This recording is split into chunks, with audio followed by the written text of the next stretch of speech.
नहीं, ये क्या हुआ? मेरी वाणी, मेरा रूप, हे दिव्य शक्ति, मुझ पर दया करो। हे दिव्य महात्मा, मैंने अपराध किया, मुझे क्षमा करो। मुझे बताओ, इस श्राप का तोड़ क्या है? कैसे मैं अपने असली रूप में लौट सकता हूँ? हे अभिमानी साधु, तेरा दंड केवल रूप बदलना नहीं है, बल्कि तुझसे तेरे ज्ञान का अभिमान भी छीन लिया जाएगा। सुन ले, जब तक तुझे मेरे सवाल का उत्तर ना मिल जाए, तू अपने असली रूप में नहीं लौट सकेगा। तू स्वयं साधु होकर भी इसका उत्तर नहीं जान पाएगा। इसका जवाब एक साधारण मनुष्य ही दे पाएगा, और वही तेरे श्राप का अंत करेगा।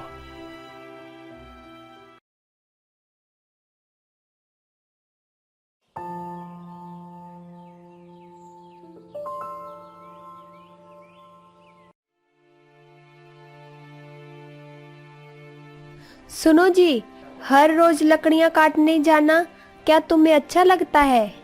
ये काम छोड़ो और कोई अच्छा धंधा पकड़ लो, अब और नहीं सहा जाता। निर्मला, यही तो हमारा पुश्तैनी काम है। मेरे दादा भी यही काम करते थे और मेरे पिता भी यही करते आए हैं। लकड़ी काटना ही हमारा सहारा है, यही हमारी रोजी रोटी है।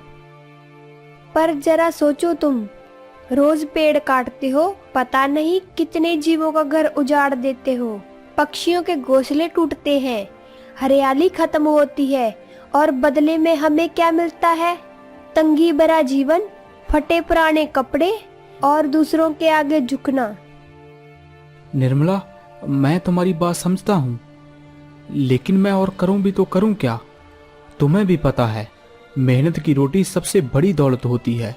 मैं भला कौन सी चोरी ठगी करता हूँ? पसीना बहाकर ही तो कमाता हूँ। लेकिन गांव के दूसरे लोग भी तो हैं। देखो, सबने नए नए काम शुरू किए हैं। उनकी घरवाली रेशम के कपड़े पहनती है, सोने चांदी के गहने सजाती है, और मैं तो दिन रात इसी फटे आंचल में जिंदगी काट रही हूँ। कभी तुम्हें मेरा ख्याल आया? निर्मला, तुम मुझे गलत कह रही हो। मैं मेहनती हूँ, दिल का साफ हूँ। अगर तकदीर ने हमें यही काम दिया है तो इसे छोड़कर और मैं क्या करूँ? झूठे दिखावे से अच्छा है सच्चाई की रोटी खाना।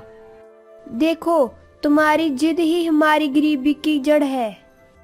लकड़हारा गुस्से में कुल्हाड़ी उठाकर जंगल की ओर बढ़ जाता है।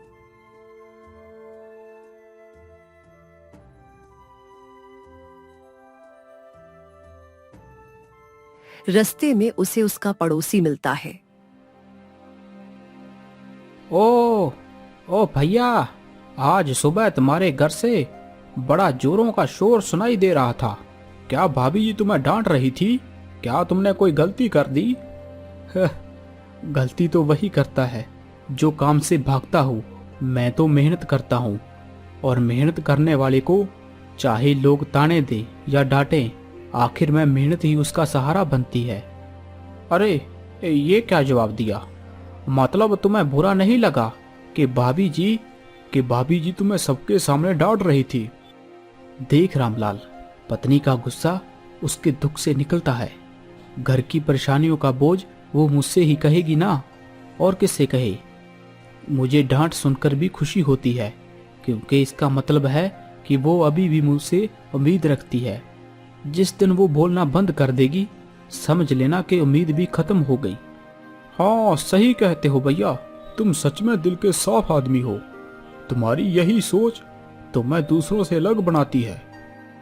बस भाई, मैं इतना जानता हूँ, डांट से इंसान छोटा नहीं होता, और ताने से मेहनत कम नहीं होती। मेहनत का फल देर से मिले, लेकिन मिलेगा जरूर। भोला इतना कहकर जंगल की तरफ चला जाता है।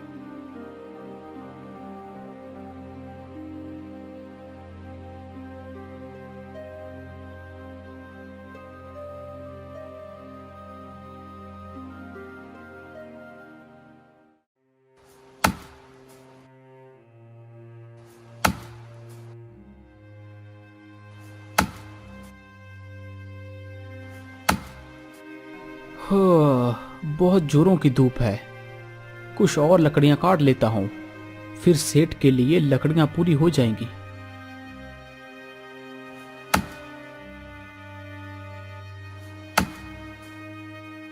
काफी देर तक लकड़ियां काटने के बाद भोला लकड़ियां उठाकर सेठ मोहनलाल के घर जाता है।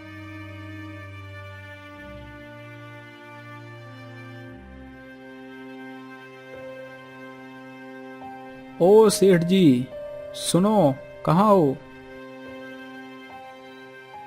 लो सेठ जी लकड़ियां, अब मेरे मेहनत के पैसे दे दो। ओ सुनती हो, इस भोले को 5 रुपए लाकर दो। क्या क्या सेठ जी, सिर्फ 5 रुपये? नहीं नहीं, इतनी लकड़ियों के तो पूरे 10 रुपये बनते हैं। हाँ। अरे अरे, क्या बोल रहा है तू? इतनी सी लकड़ियों के 10 रुपये? पागल तो नहीं हो गया भोला? चलो 60 रुपये दूंगा, और ज्यादा नहीं। नहीं सेठ जी, मुझे पूरे 10 रुपये चाहिए। इतनी दूर जंगल जाना, धूप झेलना, पसीना बहाना, आखिर मुझे मेरी मेहनत का सही दाम तो मिलना चाहिए। इतनी लकड़ियों के 10 रुपये? सोना बेच रहा है क्या? 60 रुपये बहुत है, अब मान जा और लकड़ियां यहीं छोड़ दे। नहीं सेठ जी, मुझे पूरे 10 रुपये चाहिए, ना रुपया ज्यादा और ना ही रुपया कम। पागल तो नहीं हो गया? इतना भी मुश्किल नहीं है जंगल जाकर लकड़ियां काटना। मोहनलाल, अगर तुम्हें लगता है इतना आसान है तो खुद जाकर जंगल से लकड़ियां काट ला, तब पता चलेगा कि पसीने की एक एक बूंद कितनी कीमती होती है। भोला लकड़ियां उठाकर वापस सेठ के घर से बाहर निकल जाता है। ससुरा, से सीधा मोहनलाल पर आ गया। तू क्या सोचता है कि मैं खुद लकड़ियां नहीं काट सकता? 5 नहीं, 7 भी बहुत दिए थे तेरे जैसे के लिए। इसी बीच सेठ की पत्नी सुलोचना बाहर आती है।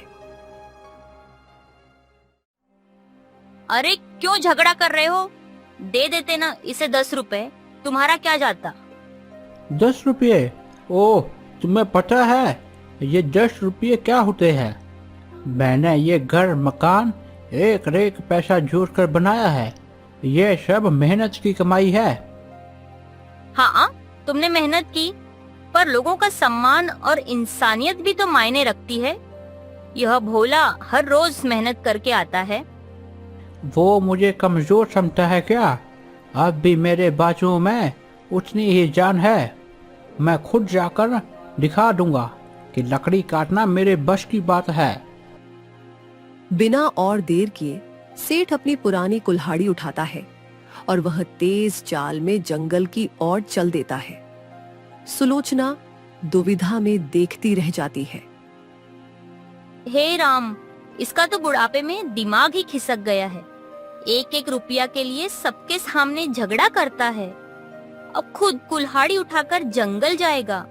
ये क्या तमाशा है?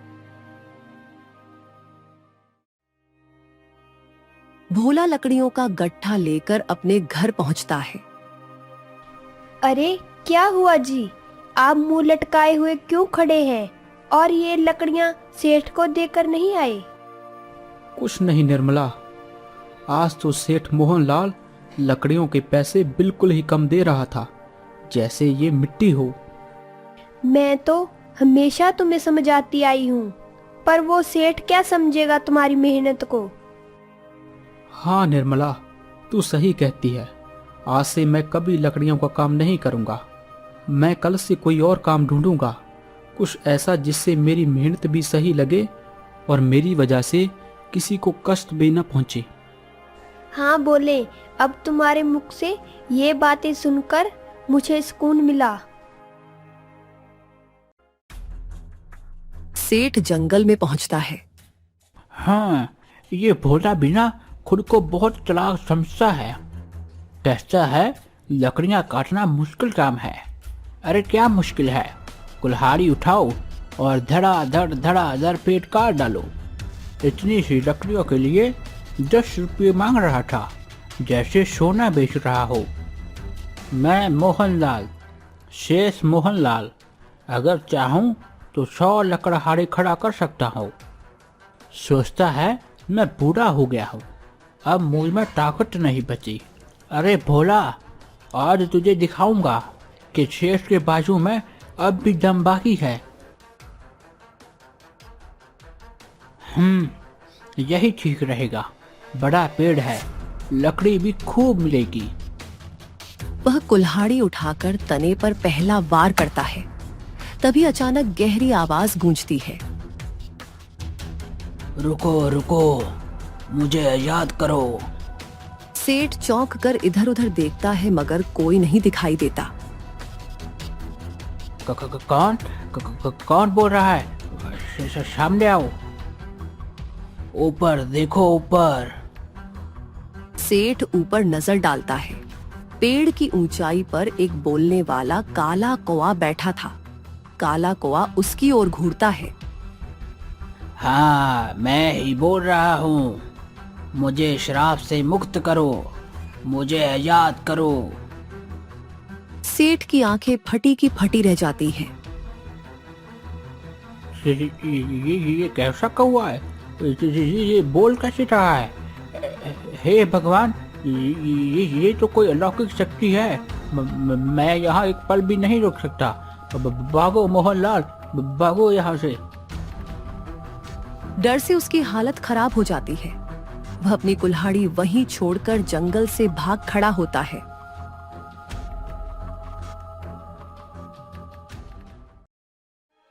अरे, आप इतने घबराए हुए क्यों हैं? और आप इस हालत में? क्या हुआ? अरे सुलोचना, आज जंगल में बड़ी अजीब घटना घटी। मैं पेड़ काटना ही वाला था कि अचानक आवाज आई, मुझे याद करो, मुझे याद करो।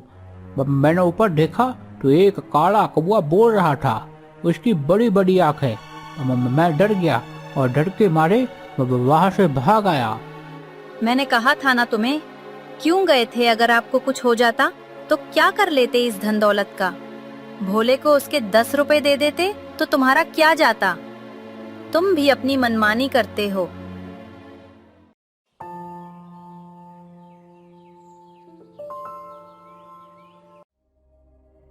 सुनो जी, आज गांव के लोग कह रहे थे कि कल जब सेठ मोहनलाल जंगल से गुजरा तो उसे कुछ अजीब सी आवाजें सुनाई दी। कह रहे थे कि कोई बोलने वाला पक्षी था, बड़ी बड़ी आंखों वाला। क्या निर्मला? मैं तो बरसों से जंगल जाता हूँ, मुझे तो कभी ऐसा कुछ दिखाई नहीं दिया। और अब तो भला मैं कौन सा जंगल जाने वाला हूँ? तभी मोहनलाल झिझकते हुए भोला के घर आता है। भाई भोले, कल के लिए माफी चाहता हूँ। गुस्से में मैंने तुम्हें बहुत कुछ कह दिया, पर तुम सही कहते थे। अब मुझे लकड़ियाँ चाहिए। मैं तुम्हें तुम्हारी मेहनत के पूरे पैसे दूंगा। सेठ मोहनलाल, मुझे तुम्हें माफ करने में कोई दिक्कत नहीं, पर सच कहूं तो मैंने ये काम छोड़ दिया है। क्या? काम छोड़ दिया? क्यों? मेरी निर्मला भी रोज झगड़ती रहती थी, कहती थी कि पेड़ों और जीवों का नुकसान होता है। मैं दिल से मेहनत करता था, लेकिन घर की शांति भी जरूरी है, इसीलिए अब मैंने जंगल जाना बंद कर दिया है। लेकिन भोले, मेरी हालत को समझो। मुझे लकड़ियाँ चाहिए ही चाहिए। तुम ही ला सकते हो। चलो, इस बार चले जाओ, मैं अच्छा दाम दूंगा तुम्हें। नहीं सेठ, मैंने ठान लिया है कि अब कुल्हाड़ी हाथ में नहीं उठाऊंगा। आप क्यों बार बार कह रहे हैं? मान क्यों नहीं लेते कि मैंने ये काम छोड़ दिया है? भोले, मैं हाथ जोड़कर कहता हूँ, तुम ही मेरा सहारा हो। सोच लो एक बार, फिर से जंगल जाकर लकड़ियाँ ले आओ ना। सेठ, आप कितनी बार कहेंगे? मैंने साफ कह दिया है, मैं अब यह काम नहीं करूंगा। यह मेरा निर्णय है। मैं अपनी मर्जी से ये काम छोड़ चुका हूँ। अरे भोले, मैं समझ गया। तुम कह रहे हो कि काम छोड़ दिया, पर असल में तुम डर गए हो। जंगल की उस घटना के बाद हिम्मत ही नहीं रही है तुम्हारे अंदर अब। क्या क्या कहा सेठ? डर गया हूं मैं? ये मत भूलो कि मैं वही बोला हूं जिसने बरसों तक आपके लिए लकड़ियां काटी, और तुम मुझे डरपोक कह रहे हो। तो साबित कर दो भोले। अगर तुम सच में नहीं डरे तो कुल्हाड़ी उठाओ और जंगल से लकड़ियां लाकर दिखाओ, नहीं तो सब जान जाएंगे कि भोला डर गया। ठीक है सेठ, अगर तुम्हें लगता है कि भोला डर गया है तो आज मैं साबित कर दूंगा। मैं अभी जंगल जाऊंगा और लकड़ियां काटकर वापस लाऊंगा। सुनो जी, क्यों दूसरों की बातों में आकर खुद को मुश्किल में डाल रहे हो? नहीं निर्मला, यह अब सिर्फ लकड़ियों का सवाल नहीं है, यह मेरे सम्मान का सवाल है। अगर मैं नहीं गया तो सब कहेंगे कि भोला डर गया। आज मैं खुद को और सबको दिखा दूंगा कि मैं डरा नहीं हूं। भोला कुल्हाड़ी कंधे पर टांगता है और गुस्से में जंगल की ओर निकल पड़ता है। निर्मला बेबस होकर उसे जाते हुए देखती है।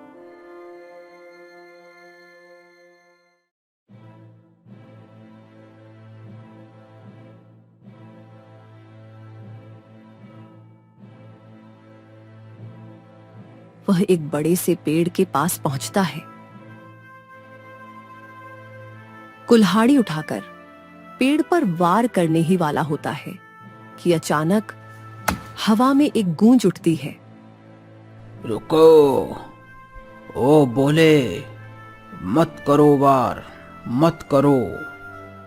भोला चौंक कर इधर उधर देखता है, उसे कोई नहीं दिखता। कौन कौन बोल रहा है? सामने आओ। ऊपर से आवाज आती है। भोला गर्दन उठाकर देखता है, वहीं कौवा शाखा पर बैठा था और आंखों में एक अजीब सी चमक। मैं कोई साधारण पक्षी नहीं हूं बोले, मैं एक श्रापित साधु हूं। वर्षों पहले मुझे श्राप मिला था। साधु? श्रापित? ये कैसे संभव है? पक्षी बोल कैसे सकता है? संभव है बोले। अहंकार और जिद ने मुझे इस हालत में पहुंचाया। मैं हमेशा से कौवा नहीं था। आज से कई वर्ष पहले मैं साधु था, एक तपस्वी। नदी किनारे बैठे बैठे मैं महीनों अपनी साधना में लीन था। मेरा मन उस समय अहंकार से भरा था। मुझे लगता था मेरी तपस्या से ही ये जग चलता है। एक दिन जब मैं गहरी साधना में था, तभी एक छोटा तोता मेरे पास आकर बैठ गया। उसकी मधुर चहचहाहट जो किसी और को संगीत लगती थी, मेरे कानों में विघन जैसी लगी। वह बोलता रहा और मेरे भीतर क्रोध उबड़ता रहा। क्रोध में मैंने अपनी आंखें खोली और उस तोते को श्राप दे डाला। हे तोते, तू बहुत बोलता है। तेरी आवाज मेरे ध्यान में बाधा बनी है। मैं तेरी जुबान छीन लेता हूं, अब तू मौन रहेगा। मेरे वचनों से उस मासूम तोते की आवाज विप्लुप्त हो गई। उसके होठ हिलते तो सही, पर स्वर बाहर नहीं आता। तभी आकाश में एक दिव्य प्रकाश प्रकट हुआ। वहां से एक ऋषि तुल्य महात्मा दिव्य आत्मा की आवाज गूंजती है। हे साधु, तूने निर्दोष जीव का स्वर छीन लिया। तू तपस्या के बल पर खुद को ईश्वर समझने लगा। तेरे अहंकार का दंड तुझे जरूर मिलेगा। कौन है? शायद तुम जानते नहीं मुझे और मेरी तपस्या को। कौन मुझे दंड देगा? तभी अचानक मेरा शरीर बदलने लगा और मैं एक कौवा बनकर जमीन पर काम करता रहा। नहीं, ये क्या हुआ? मेरी वाणी, मेरा रूप, हे दिव्य शक्ति, मुझ पर दया करो। हे दिव्य महात्मा, मैंने अपराध किया, मुझे क्षमा करो। मुझे बताओ, इस श्राप का तोड़ क्या है? कैसे मैं अपने असली रूप में लौट सकता हूँ?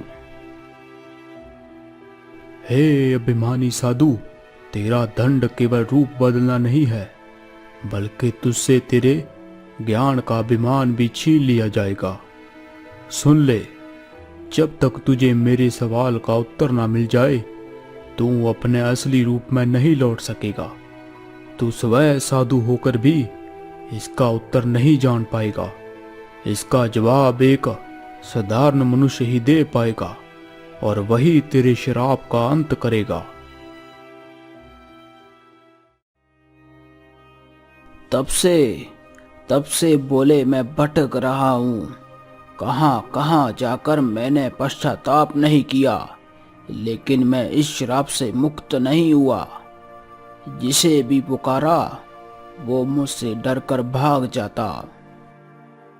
ओह, आपकी तो बड़ी दुखदाई कहानी है, सुनकर दुख लगा। क्या आप मुझे बताएंगे कि वह सवाल क्या है? सवाल यह है कि मनुष्य के जीवन का सबसे भारी बोझ क्या है, जिसे कोई अकेला नहीं उठा सकता। सबसे भारी बोझ? क्या तुम भोले इसका जवाब जानते हो? लकड़हारा थोड़ी देर के लिए सोचता है और जवाब देता है।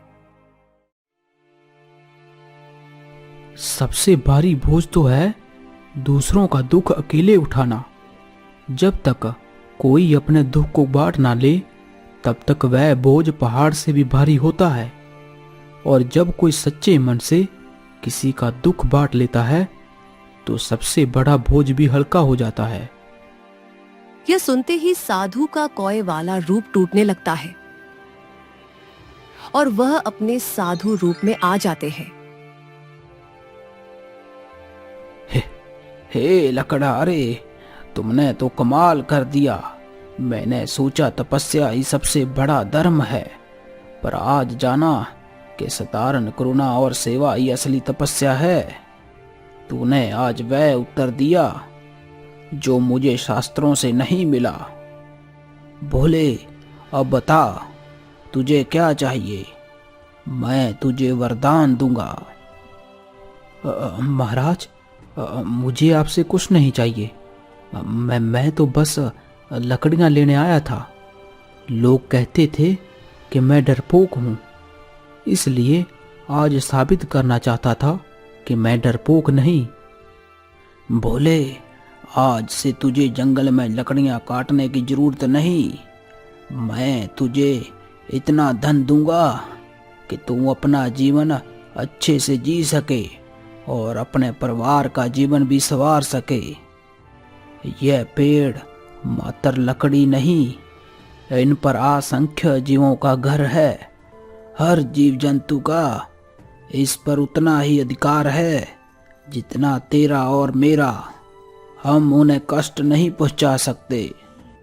महाराज, मैं तो सिर्फ सेठ मोहन लाल से किया वादा निभाने आया था कि मैं लकड़ियां लाऊंगा, पर आज से मैं कभी पेड़ नहीं काटूंगा। मैं अपने श्रम से जीवन चलाऊंगा, लेकिन किसी को कष्ट नहीं पहुंचाऊंगा। साधु प्रसन्न होकर मुस्कुराता है और भोले को ढेर सारा धन देता है। लकड़हारा खुश हो जाता है।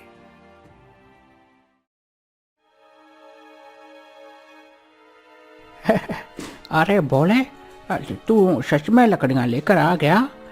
मुझे लगा तू डरपोक है, पर आज देख लिया तू सचमुच जंगल में गया था। लकड़हारा लकड़ियों का गट्ठर सामने रख देता है। सेठ जी, ये रही लकड़ियां, लेकिन मैं इसके पैसे नहीं लूंगा। मैं इन्हें बेचने नहीं आया। मैं तो बस ये साबित करना चाहता था कि मैं डरपोक नहीं हूँ। तो बोले, क्या अब तुम मुझे लकड़ियां लाकर नहीं देगा? नहीं सेठ जी, अब मैं कभी जंगल में लकड़ियां काटने नहीं जाऊंगा। मैं बस आपके साथ किया अपना वादा निभाने आया था और वो मैंने पूरा कर दिया। लकड़हारा अपने घर लौटता है।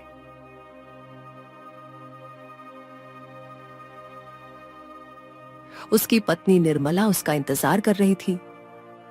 इतनी देर कहाँ रह गए थे? मैं बहुत परेशान हो गई थी। बताता हूँ निर्मला, आज मेरे साथ जंगल में मेरी मुलाकात एक साधु से हुई। उन्होंने मुझे धन दिया और मुझे समझाया कि अब मुझे पेड़ों को काटने की जरूरत नहीं। इन पेड़ों पर जीव जंतुओं का घर है और हमें उन्हें कष्ट नहीं देना चाहिए। वह निर्मला को साधु द्वारा दिया गया धन दिखाता है। आज से मैं कभी जंगल में लकड़ियां नहीं काटूंगा। हम मेहनत करेंगे पर किसी को दुख नहीं देंगे। यही सही जीवन है। यही तो मैं हमेशा चाहती थी। अब हमारा जीवन सचमुच बदल जाएगा।